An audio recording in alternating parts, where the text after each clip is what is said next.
എന്താണ് ഇബ്ലീസ് നമ്മുടെ ഹൃദയം മോശമാക്കാൻ വേണ്ടി ചെയ്യുന്നത്? കുറേ കാര്യങ്ങളുണ്ട്. അതിലൊന്ന്, ഒരു മനുഷ്യരെ മോശമാക്കണം എന്ന് ഇബ്ലീസിന് താല്പര്യമുണ്ടെങ്കിൽ പുറത്തു തരും എന്ന പ്രതീക്ഷയിൽ തെറ്റ് ചെയ്യുക അയാളുടെ ഹൃദയത്തെ മോശമാക്കുന്ന കാര്യമാണ്. അല്ലല്ലേ പുറത്തേരൂലേ? ഒരാളെ കൊന്നാൾക്കും അല്ല തൗബ ചെയ്ത് കൊടുത്തിട്ടില്ല, പിന്നെ എനിക്കെന്താ, ഞാൻ ഒരാളെ പോലും കൊന്നിട്ടില്ലല്ലോ.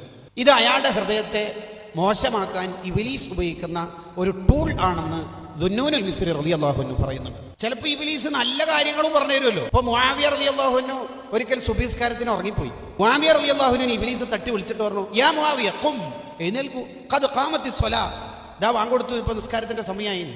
അപ്പൊ മുആവിയ റളിയല്ലാഹു അൻഹു ഉറക്കത്തിന് തട്ടിയിട്ട് ചോദിച്ചു, ഈ ഇബ്ലീസ് അല്ലേ? അതെ. പിന്നെന്താ എന്നെ വിളിച്ചത്?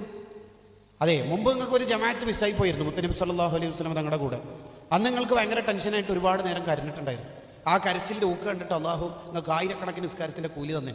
അതേപോലെ ആയിട്ട് ഇന്ന് കരഞ്ഞം കയ്യിലെ പണി. ജമാഅത്തായാലും ആകെ 27 ഉള്ളൂ, 1000 ഒന്നും കിട്ടൂലല്ലോ. ഇവയെ പോയിട്ട് ജമാഅത്തായിട്ട് നിസ്കരിക്കുന്നു.